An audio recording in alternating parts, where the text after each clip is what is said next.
My name is Michael, and I look forward to spending a few minutes with you to discuss a topic of interest to me, and I think it will be to you. The title of this session is Living a Proactive Lifestyle. At first glance, this seems like a pretty ominous title and challenge for a few minutes, but because each of us brings a lot to the table, I'm sure that we can accomplish it. So I look forward to spending that time with you. The first thing that we're going to deal with is proactivity, and to show how proactivity is important in our life with all of its opportunities and challenges. Then I'm going to talk about how you can move from frustration to control with the use of 3 very simple questions. I think you're going to find that kind of interesting because we're confronted with frustrations an awful lot. Next, we're going to move it to the workplace and how self-management can help you be proactive in your job and to be more effective and satisfied with your job. Finally, I'm going to show you how to use a 24-hour action plan to take one idea that you came away with from this session and to do something about it. You know, if you're like me, I'll go to a session or read a book and I'll get an idea, that aha, that I mean to do something about. And then a few months later, I check my notes and I haven't done anything about it. So I'm going to show you how to overcome that obstacle that we put in front of ourselves. I'd like to suggest that in the next few minutes, you take some notes, not so much what I say, but the ahas or discoveries that you have. And that's going to be good information for you to use when you do your 24-hour action plan. What is proactivity? Proactivity is the ability to make choices, particularly about the things that we really care about. Our life is a series of choices, and how we make these choices has a tremendous impact on how we live and our attitudes. Consider the times when you've been in a situation about something you care about and you had no apparent control. It may have been a family member or a friend who had a problem or an issue, who were unable to act or even to listen. It could have been an unrealistic demand made on you by your boss, a teammate, or a customer. Or it could have been a faceless frustration. It could have been trash in the street. It could have been crime. It could have been concerns over the environment or any other issue that you really care about. When we find ourselves living in that situation, it's not fun to do. So I like to share with you some 2 circles, or an illustration made by Stephen Covey, the author of 7 Habits of Highly Effective People. And he illustrated this issue that I just talked about with 2 circles. The first circle he called the circle of concern. And the circle of concern represents all those things in our life that we care about. You might just want to think about one of those right now. The circle of concern acts as a filter. And what I mean by that is that we pay attention to those things that enter around us that we care about.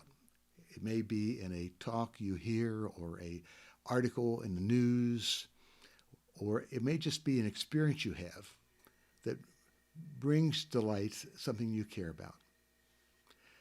Then Stephen said there's a second circle, and this is a circle he calls a circle of influence, and that circle is within the circle of concern.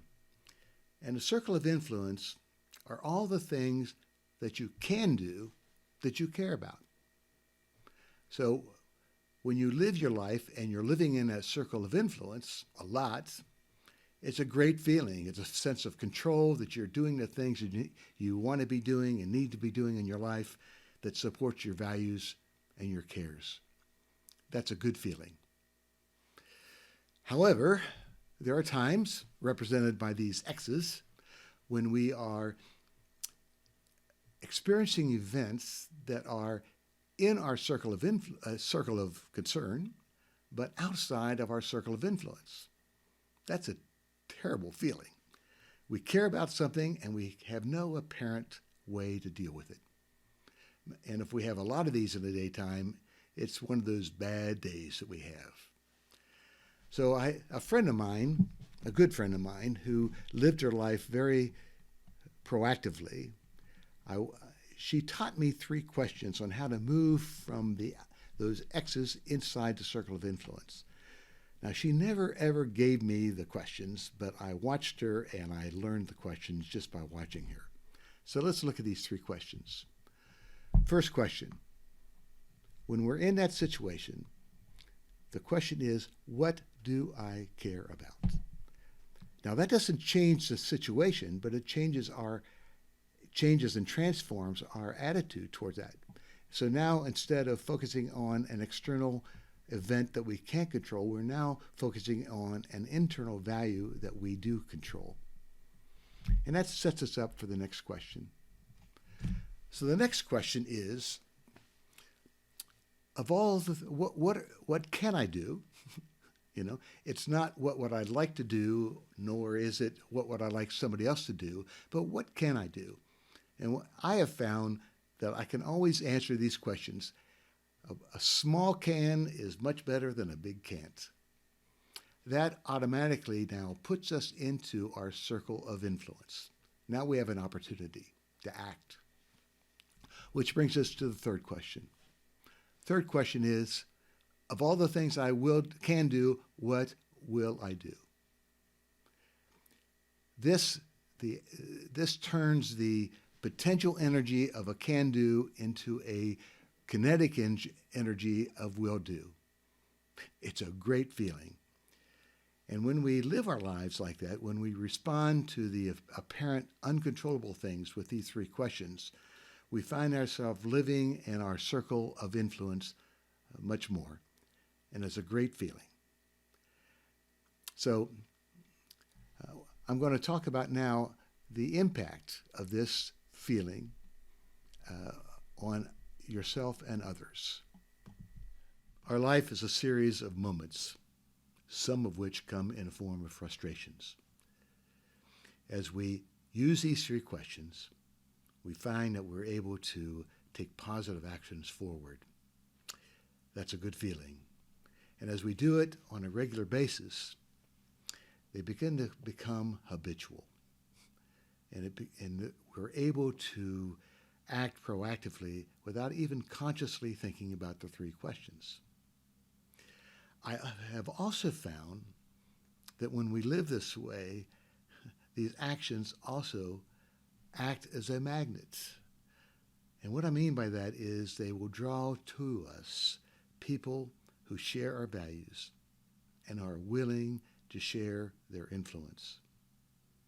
And what that does is, as we act this way and cooperate with others, we find our circle of influence and their circle of influence increases. And with that, our acts have a greater impact than just what we're doing at times. So something to think about. So let's look at proactivity in the workplace. Here's a quote by Steve Maraboli.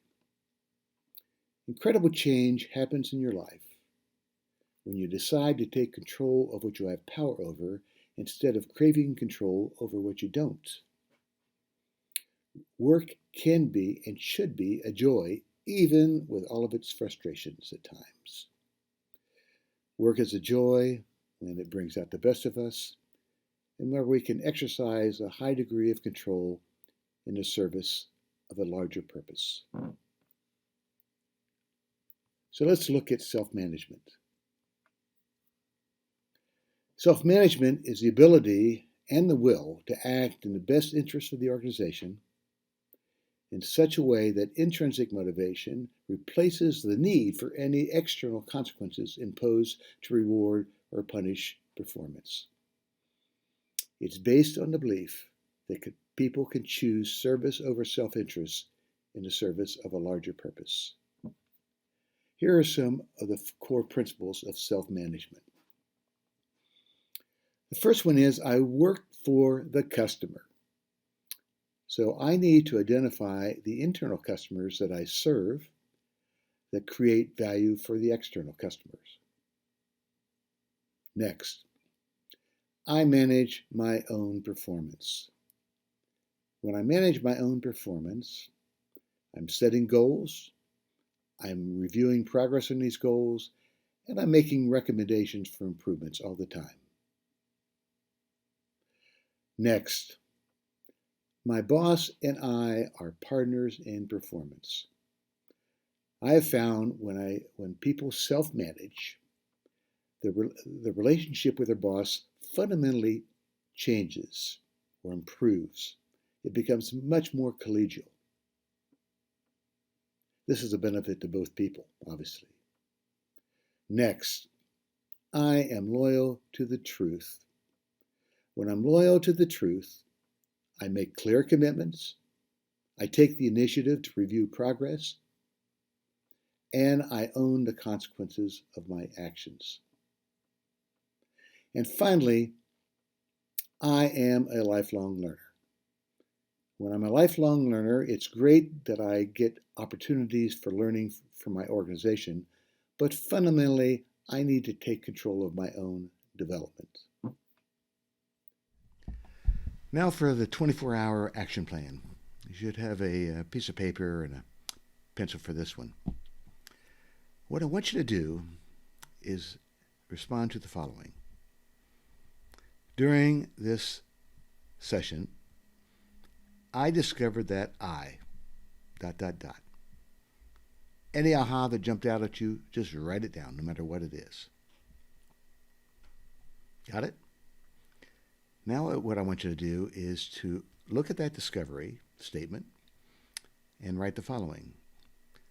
Based on this discovery, I now intend to make sure it's within your circle of influence. Got it? Now what I want you to do is write the following. One action I will take in the next 24 hours to get closer to this intention is. Got it? Now what I want you also to do is to note the time. Might want to look at your watch or phone. And 24 hours from now, I want you to return to this.